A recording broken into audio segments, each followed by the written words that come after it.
This one API call gives me a Google-hosted AI agent that can search the web, run code, install packages, create files, keep working after my terminal disconnects, and then return all of the finished artifacts.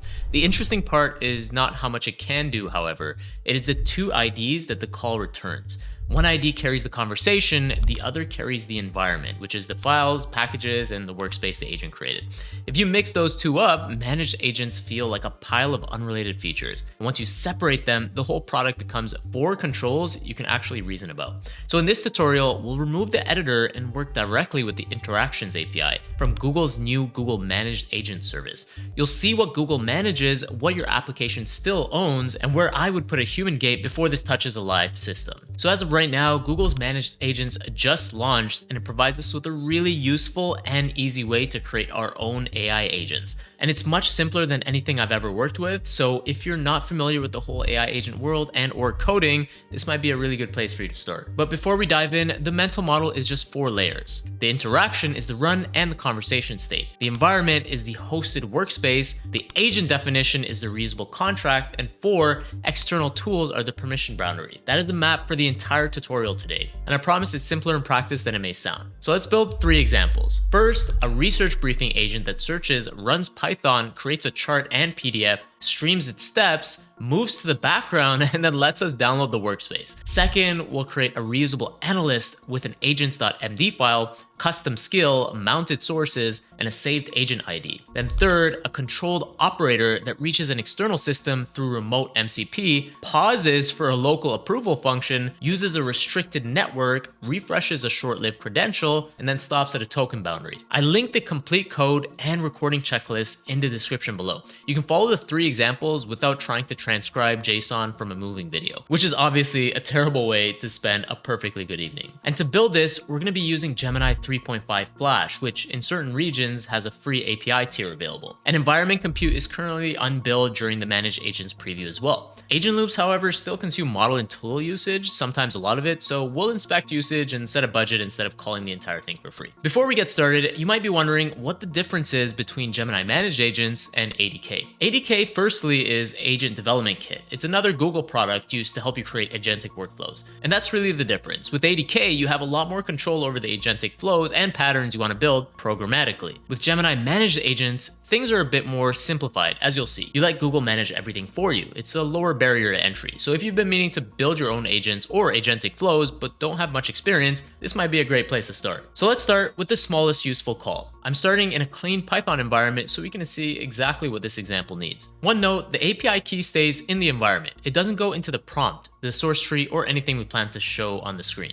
I'm installing the current Google Gen AI SDK and using the agent ID from the official Managed Agents quickstart. Both of these are recording day facts. The Interactions API is generally available, while the Antigravity Managed Agent is still a preview surface, so names and schemas might change, but the concepts will remain the same. The first call needs 3 ideas. The agent tells Gemini which managed harness to run, the input is the job, environment equals remote asks Google to provision a fresh hosted workspace. So for this example, the job is to research a bounded topic, calculate a comparison in Python, save that data, create a chart, and then export a short PDF briefing. The default Antigravity agent can search, fetch URLs, execute code, and work with files. Those capabilities happen inside an isolated Linux environment hosted by Google. There's a lot of complex things happening in the background that Google takes care of for you. Now look at the response here. The interaction ID identifies the stored run and its conversation state. The environment ID identifies the workspace created for that work. And this is the distinction that carries the rest of the tutorial, so it should be pretty important to understand. Conversation and workspace are independent, so if I send a follow-up with a previous interaction ID and the same environment, the agent remembers the discussion and keeps the files. This allows us to take something that's stateless and move into a stateful workflow. If I keep the previous interaction ID but ask for a fresh remote environment, the conversation continues around a clean workspace. As well, if I reuse the environment ID without the previous interaction ID, I get a fresh conversation around the existing file. But if I use neither, both are new. But what does this mean in plain English? One ID answers what were we talking about, and the other answers what is still on my desk. That is useful when the files start to persist for longer than the discussion, or when you want a clean evaluation against the prepared workspace.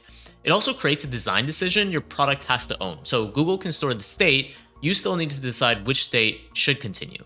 And this just means that a long agent run shouldn't be a spinner and a prayer. Streaming exposes incremental output and tool events while the interaction changes. I use those events for progress UI and debugging. The useful question isn't what was the model thinking, it's what did the system do? Which tool ran, which file changed, which step completed, what status did the interaction reach? These are observable facts that we can build a product around, and that's essentially harness engineering in a nutshell. Internal reasoning text is not a durable audit record by itself. Record tool calls, inputs, outputs, statuses, files, and usage in your own system when they matter. So for long work, I don't want to open a terminal and then have to be keeping it alive. Background execution returns control immediately and then lets the run continue on Google server. It requires stored interaction state, so I save the IDs as soon as the request starts. And then polling is the simplest status check. A reconnectable stream is better when the interface needs live progress. And every production wrapper needs cancellation. The fact that one demo finishes quickly is not evidence that the next agent will know when to stop. Agents are very committed workers, including when they're committed to the wrong thing. This closes our run state question. The next question is, what happens to everything an agent made? So the environment can outlive one response, but that's not my permanent storage layer. I'm downloading the snapshot and opening it. This is the proof step. We should see the files the run claims have created,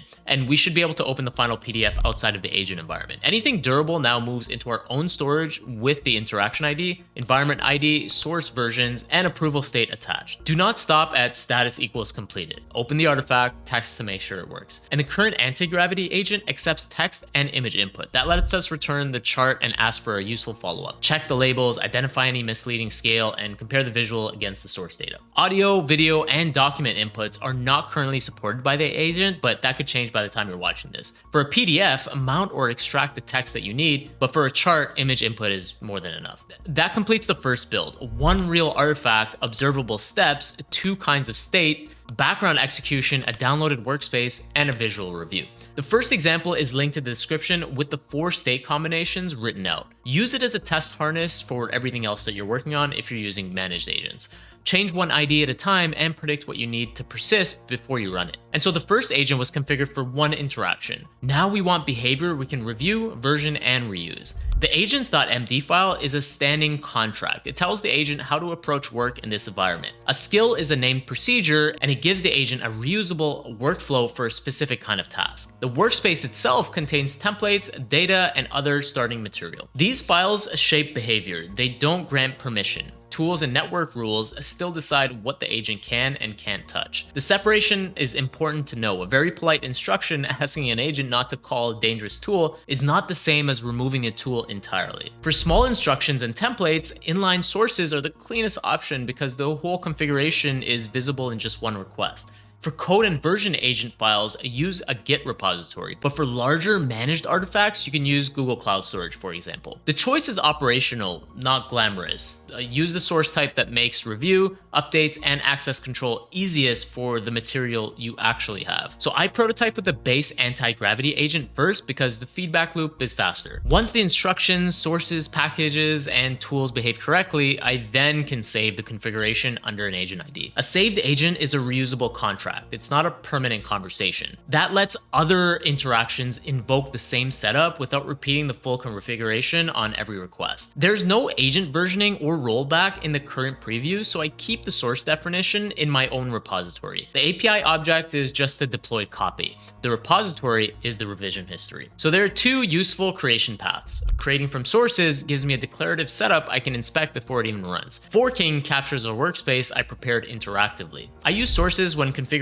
should be reproducible from files. I use a fork when preparing the environment was itself the experiment and I want to preserve the working result. The danger is treating an accidental environment as documentation. If you're going to fork, record what changed and keep the original snapshot. Run specific overrides let one interaction narrow the instructions, tools, or network settings without editing the save agent. This is useful for a read-only mode, a safety test, or a task that needs fewer capabilities than a base configuration. Notice the direction here. Narrow for the run, and if an invocation needs more access, that deserves a visible review decision. At this point, we have a reusable analyst. The remaining question is how it reaches a real external system without turning the sandbox into a box full of permanent credentials. Remote MCP lets the managed agent call tools that are hosted outside of Google securely.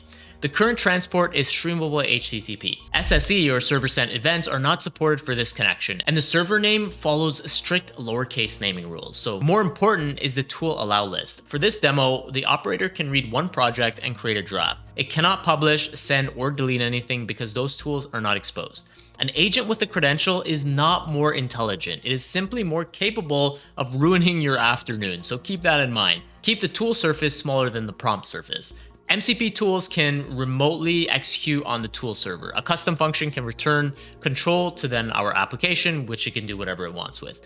And that's where I put the approval gate. The agent requests an action, our application decides whether to perform it, then we return the function result through a follow-up tied to the previous interaction ID. Function calling is stateful here, where you can continue using the same interaction, but not by building the history by hand. The human gate is not a comment in the prompt as well. It's something you should know. It is a control path in the system. Managed environments have outbound network access by default. So for an operator touching private systems, I am replacing that with a domain allow list. Now, an approved domain can receive the request and an unlisted destination fails visibly. And so the credential is injected through a proxy header transformation. It doesn't need to exist as a file inside the environment. This reduces accidental exposure, but it doesn't shrink the credential's authority. The agent can use the full permission of any token we provide, so the token still needs least privilege and a short lifespan. When the credential expires, I do not rebuild the agent or bake a new secret into its files. The invocation supplies a fresh token while preserving the base sources and agent definition. Same environment, smaller permission window. And this is the pattern I want for expiring credentials: task scoped, short-lived, and visible in the request boundary without printing the value. A token budget is a circuit breaker, not a quality setting. It limits how much total model work the agent loop can consume. It does not make the answer better by itself. If the run reaches the limit, the status becomes incomplete. The work and context remain available to us to review before we even decide whether to continue with a new budget. That pause is a feature. Long-running autonomy should have explicit points where the system can ask, is this still worth doing or continuing? Now we can say precisely what is and is not free. So Gemini 3.5 Flash has a free standard API tier where available. Managed agent inference follows the underlying model rates, including intermediate tokens created during the agent loop. And tool fees can apply here too. So Google currently does not bill environment compute during the preview portion of this managed agents release. That makes managed agents inexpensive or free to test within the current limits, so give it a shot. It does not make an unbounded agent loop free, however. So record the interaction ID, environment ID, tool calls, artifacts, token usage, estimated cost, and approval state after every production run. So the Antigravity Managed Agent and custom managed agents are preview features. The current base agent is still Antigravity Preview 05-2026. There's no managed agent versioning or rollback. Nested sub-agent delegation and structured output are not supported right now. All that means is that more complex AI workflows may come in the future, but are not currently supported. File search, computer use, and Google Maps are unavailable to this agent as well. Inputs are text and image only, but remote MCP uses streamable HTTP, and custom function results continue through stored interaction state, so you can build whatever you want. These limits, however, are not footnotes. They decide whether the product you are designing fits the current surface. And so that means we now have the complete mental model: interaction state, environment state, reusable agent definition, and external permissions, all measured against real proof and current limits. We started with one call and finished with 3 working patterns. The research agent showed us run state and workspace state. The reusable agent turned files and skills into a saved contract, and the controlled operator added MCP, local approval, restricted networking, short-lived credentials, and a budget. Google manages the agent loop and hosted environment, so your application still decides what persists, what the agent may touch, what evidence counts as success, and which actions need a real person in that loop. The next build is a production wrapper. Retries, item potency, audit logs, approval state, and a test harness that can prove the system worked before the agent touches the live system. So that begs this question: which boundary would you implement first? Network access, token budget, or human approval? Let me know in the comments below what your agent would be allowed to do. And for more practical AI engineering with code costs and failure boundaries included, subscribe so the next one finds you. See you in the next one.